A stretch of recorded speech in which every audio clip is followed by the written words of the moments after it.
members of the media use their platforms to push their own personal bias and agenda to control exactly what people think. And this is extremely dangerous to our democracy. Go to work, get married, have children, act normal, walk on the pavement, watch TV, obey the law, save your old age. Then repeat after me, I am free.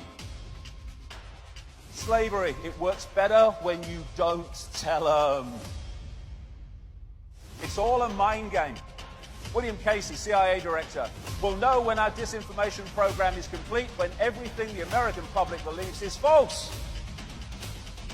They don't call it television programming for nothing.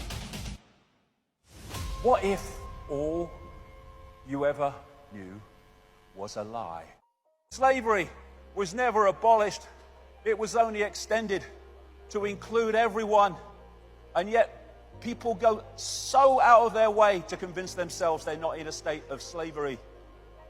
First stage of disconnecting from slavery, realize you're in a state of slavery. Then you know what to disconnect from. Leonardo da Vinci. There are three classes of people: those who see when they are shown, those who do not see. And this system we call life is designed, again from cradle to grave, to make sure as many people do not see. And that's what I call the perception deception. These are three major CIA people. William Casey, CIA director, will know when our disinformation program is complete when everything the American public believes is false. The CIA owns everyone of any significance in the major media. William Coley, CIA director. Deception is a state of mind and the mind of the state. James Angleton, infamous CIA operative. It's all a mind game. They don't call it television programming for nothing. It tells you what to wear, what to eat, what to think, what to love, what to fear, who to ridicule, who to condemn. One of the saddest lessons of history is this: if we've been bamboozled long enough, we tend to reject any evidence of the bamboozle. We're no longer interested in finding out the truth. It's simply too painful to acknowledge, even to ourselves, that we've been taken. Once you give a charlatan power over you, you almost never get it back. It's a mind program. This is a cognitive dissonance. This is a definition of it.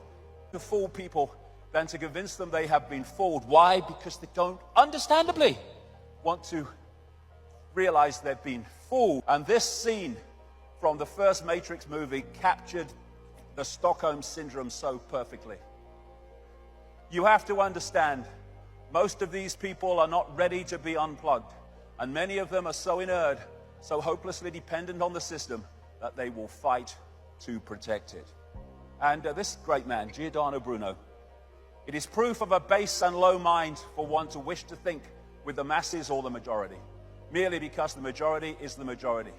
Truth does not change because it is or is not believed by a majority of the people. When you find yourself on the side of the majority, it's time to pause and reflect. Why? Because history shows us that invariably the majority are always following a cul-de-sac or a dead end. Mahatma Gandhi, many people, especially ignorant people, want to punish you for speaking the truth, for being correct, for being you. Never apologize for being correct or being years ahead of your time. If you're right and you know it, speak your mind, speak your mind. Even if you are in a minority of one, the truth is still the truth. And that's what they say to you. Look, mate, I live in the real world, me. All right, I've got that real world. Go to work, get married, have children, act normal, I am free. That's the real world they're talking about. The real world of human slavery masquerading as freedom. You can ignore reality, but you can't ignore the consequences of ignoring reality.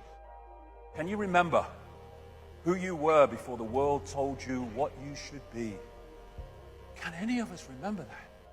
When we're born into a world and from day one we're told who we are, what we should do, what reality is, what we should aspire to, what we should oppose, all of it. Just a program. If you sense more, there is more. Yes. It's people get stuck in the mode of thinking. And when we feel something, what does it feel? You could think, well, it feels right. It shouldn't, but it does. This is the true self. This is the programmed self. This isn't real. What is real? How do you define real? If you're talking about what you can feel, what you can smell, taste, and see, then real is simply electrical signals interpreted by your brain.